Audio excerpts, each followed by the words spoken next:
I'm Molly White, and you're listening to the audio feed for the Citation Needed newsletter. You can see the text version of the newsletter online at citationneeded.news. AI isn't useless, but is it worth it? AI can be kind of useful, but I'm not sure a kind of useful tool justifies the harm that's being done. This issue was originally published on April 16, 2024. As someone known for my criticism of the previous deeply flawed technology to become the subject of the tech world's overinflated aspirations, I've had people express surprise when I've remarked that generative artificial intelligence tools can be useful. In fact, I was a little surprised myself. But there is a yawning gap between AI tools can be handy for some things and the kinds of stories AI companies are telling and the media is uncritically reprinting. And when it comes to the massively harmful ways in which large language models, or LLMs, are being developed and trained, the feeble argument that, well, they can sometimes be handy doesn't offer much of a justification. Some are surprised when they discover I don't think blockchains are useless either. Like so many technologies, blockchains are designed to prioritize a few specific characteristics: coordination among parties who don't trust one another, censorship resistance, and so on, at the expense of many others, like speed or cost. And as they became trendy, people often used them for purposes where their characteristics weren't necessary, or were sometimes even unwanted. And so they got all of the flaws with none of the benefits. The thing with blockchains is that the things that they are suited for are not things I personally find to be terribly desirable, such as the massive casinos that have emerged around gambling on token prices, or financial transactions that cannot be reversed.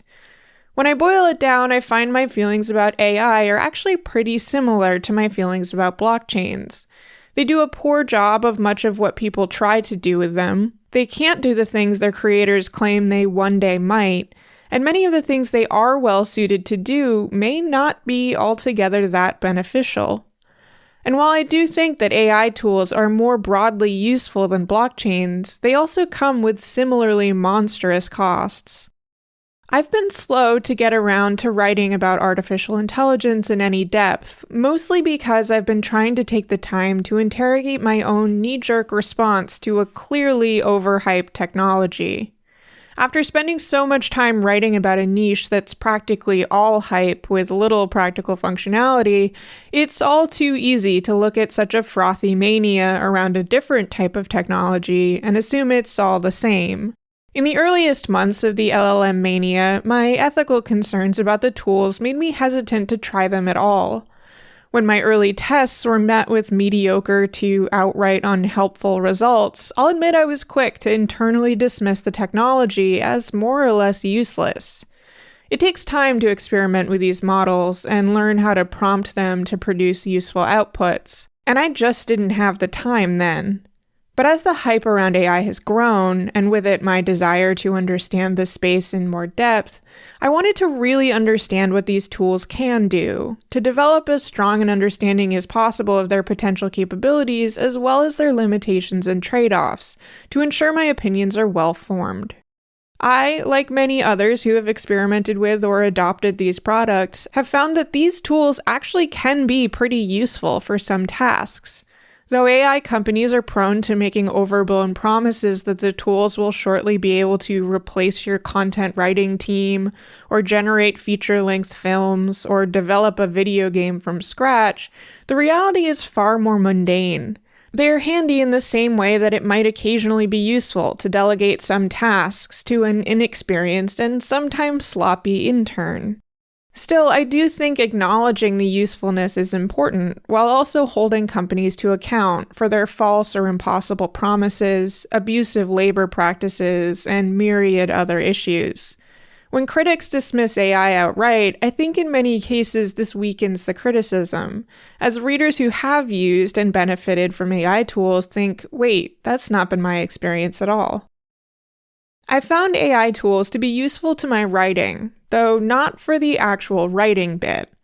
When I'm writing, I often find myself with a word on the tip of my tongue, so to speak, and I've had more success with ChatGPT than with Google for these circumstances, although I can usually find the word with Google if I try hard enough. Like many people, I also find it challenging to proofread my own writing, and I sometimes miss typos or weird grammar accidentally left in from changing a sentence halfway through.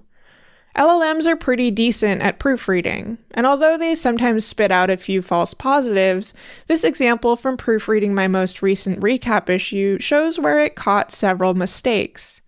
However, I don't think I need generative AI to do this either.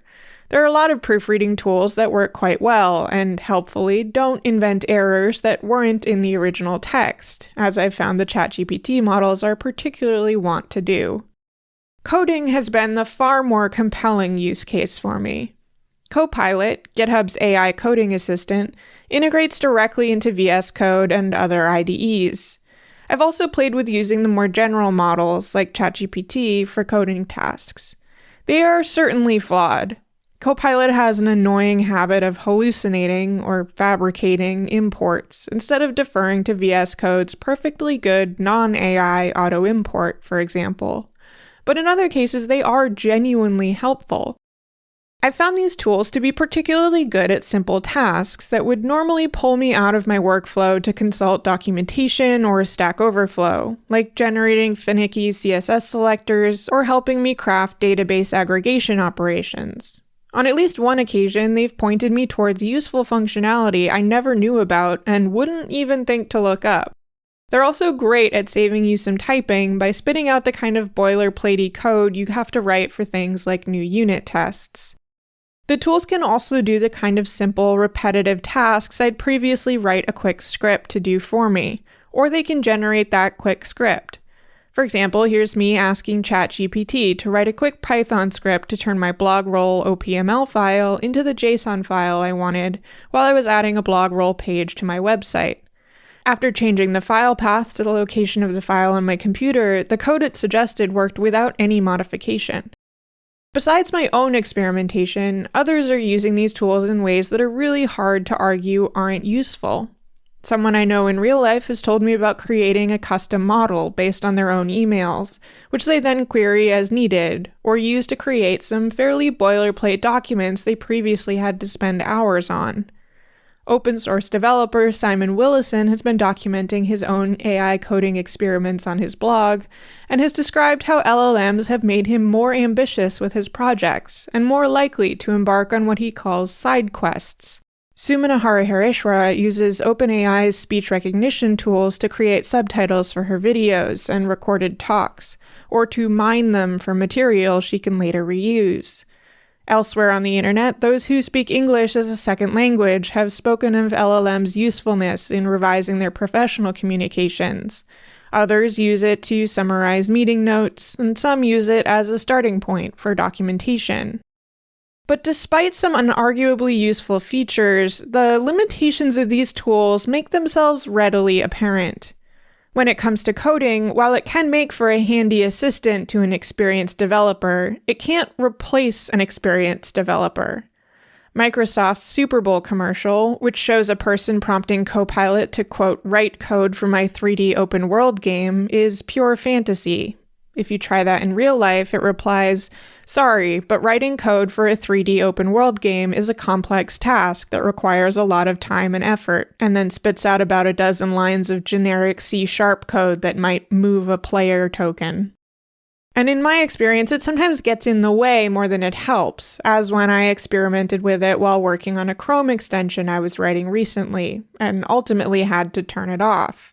It constantly suggested plausible but completely non-functional code, scaffolded the project in an outdated format, and auto-generated CSS classes that looked like they could be Bootstrap classes, but weren't. It's good at short functions and common boilerplate, but it's not going to architect a project for you, and as with writing, it's not going to think of novel ideas. I like it for getting annoying, repetitive tasks out of my way. I don't worry it's going to take my job. Arguably the most widely described use case for generative AI is writing. Indeed, as media companies lay off journalists in droves, some outlets are replacing their work with shoddy AI-generated approximations. Freelance writers are reporting challenges in finding work as their former clients decide that ChatGPT can do a good enough job.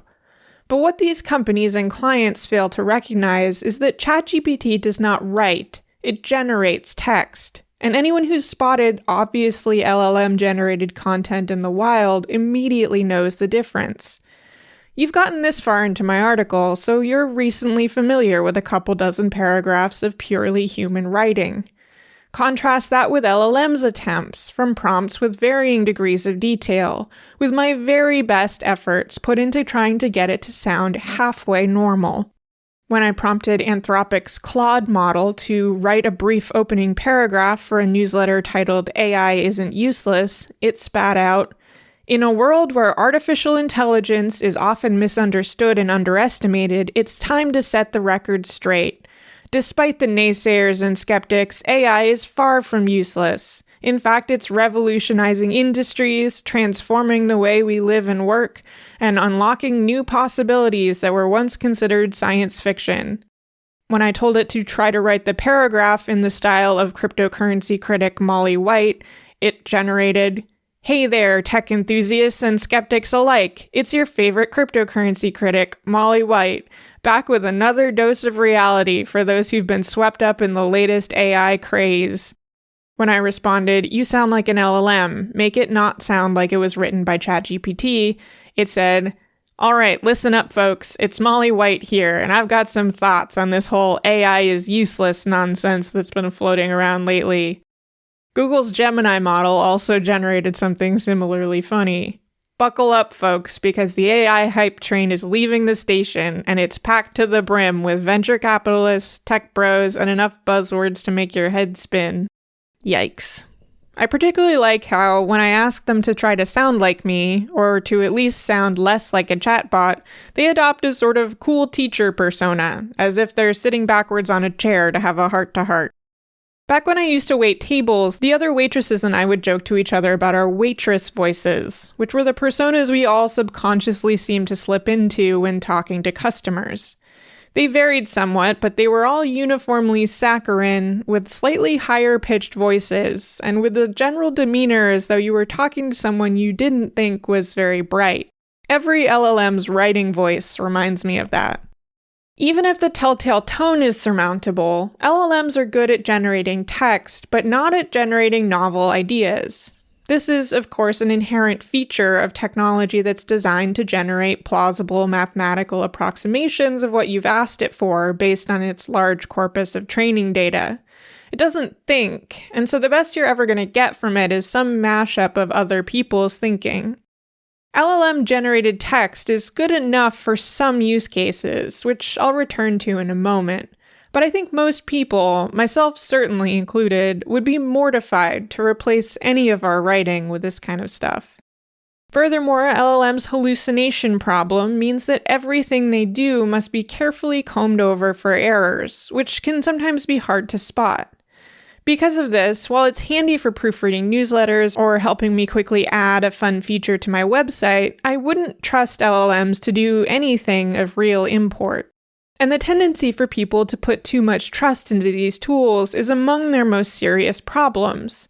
No amount of warning labels and disclaimers seem to be sufficient to stop people from trying to use them to provide legal advice or sell AI therapy services. Finally, advertisements that LLMs might someday generate feature-length films or replace artists seem neither feasible nor desirable. AI-generated images tend to suffer from a similar bland tone as their writing, and their proliferation only makes me desire real human artwork more. With generated video, they inevitably trend towards the uncanny, and the technology's inherent limitations as a tool that is probabilistically generating likely images rather than ones based on some kind of understanding seem unlikely to ever overcome that.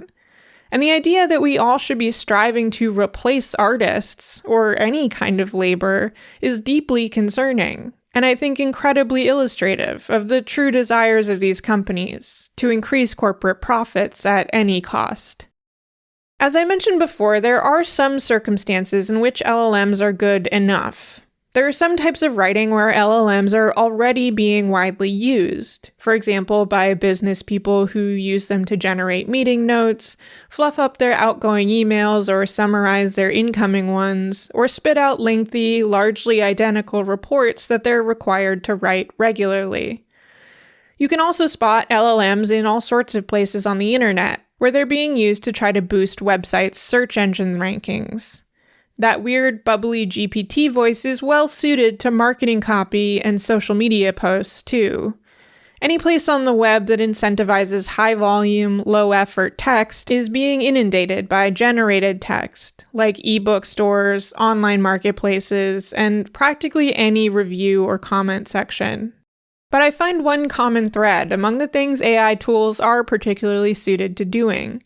Do we even want to be doing these things?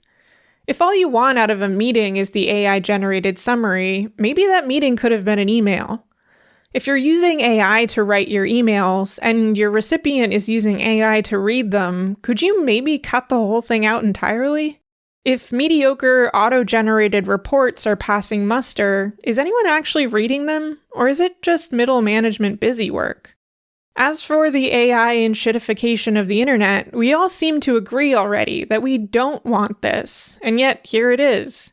No one wants to open up Etsy to look for a thoughtful birthday gift, only to give up after scrolling through pages of low-quality print-on-demand items or resold AliExpress items that have flooded the site. No one wants to Google search a question only to end up on several pages of keyword spam vomit before finding an authoritative answer. But the incentives at play on these platforms mean that AI junk is inevitable.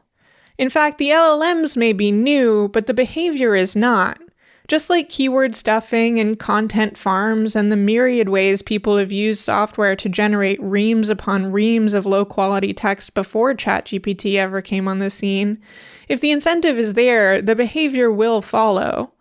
If the internet's shitification feels worse post-ChatGPT, it's because of the quantity and speed at which this junk is being produced, not because the junk is new. Throughout all this exploration and experimentation, I've felt a lingering guilt and a question. Is this even worth it? And is it ethical for me to be using these tools, even just to learn more about them in hopes of later criticizing them more effectively? The costs of these AI models are huge, and not just in terms of the billions of dollars of VC funds they're burning through at incredible speed. These models are well known to require far more computing power, and thus electricity and water, than a traditional web search or spell check. Although AI company data centers are not intentionally wasting electricity in the same way that Bitcoin miners perform millions of useless computations, I'm also not sure that generating a picture of a person with 12 fingers on each hand, or text that reads as though it was written by an endlessly smiling children's television star who's being held hostage, is altogether that much more useful than a Bitcoin. There's a huge human cost as well. Artificial intelligence relies heavily upon ghost labor, work that appears to be performed by a computer, but is actually delegated to often terribly underpaid contractors working in horrible conditions with few labor protections and no benefits. There's a huge amount of work that goes into compiling and labeling data to feed into these models, and each new model depends on ever greater amounts of said data. Training data which is well known to be scraped from just about any possible source, regardless of copyright or consent. And some of these workers suffer serious psychological harm as a result of exposure to deeply traumatizing material in the course of sanitizing datasets or training models to perform content moderation tasks. Then there's the question of opportunity cost to those who are increasingly being edged out of jobs by LLMs, despite the fact that AI often can't capably perform the work they were doing. Should I really be using AI tools to proofread my newsletters when I could otherwise pay a real person to do that proofreading, even if I never intended to hire such a person? And finally, there's the issue of how these tools are being used and the lack of effort from their creators to limit their abuse. We're seeing them used to generate disinformation via increasingly convincing deepfaked images, audio, or video. And the reckless use of them by previously reputable news outlets and others who publish unedited AI content is also contributing to misinformation. Even where AI isn't directly being used, it's degrading trust so badly that people have to question whether the content they're seeing is generated, or whether the person they're interacting with online might just be ChatGPT. Generative AI is being used to harass and sexually abuse. Other AI models are enabling increased surveillance in the workplace and for security purposes, where their well-known biases are worsening discrimination by police who are wooed by promises of predictive policing. The list goes on. I'm glad that I took the time to experiment with AI tools, both because I understand them better and because I have found them to be useful in my day-to-day life. But even as someone who has used them and found them helpful, it's remarkable to see the gap between what they can do and what their promoters promise they will someday be able to do. The benefits, though extant, seem to pale in comparison to the costs. But the reality is that you can't build a $100 billion industry around a technology that's kind of useful, mostly in mundane ways, and that boasts perhaps small increases in productivity if and only if the people who use it fully understand its limitations. And you certainly can't justify the kind of exploitation, extraction, and environmental costs that the industry has been mostly getting away with, in part because people have believed their lofty promises of someday changing the world. I would love to live in a world where the technology industry widely valued making incrementally useful tools to improve people's lives, and were honest about what those tools could do, while also carefully weighing the technology's costs. But unfortunately, that's not the world we live in. Instead, we need to push back against the endless tech manias and overhyped narratives, and oppose the innovation at any cost mindset that has infected the tech sector. Thanks for listening to this issue of the Citation Needed newsletter. To learn how to support my work, visit mollywhite.net/support. If you'd like to read the text versions of these episodes, sign up to receive the newsletter in your email, or support my work on a recurring basis, go to citationneeded.news.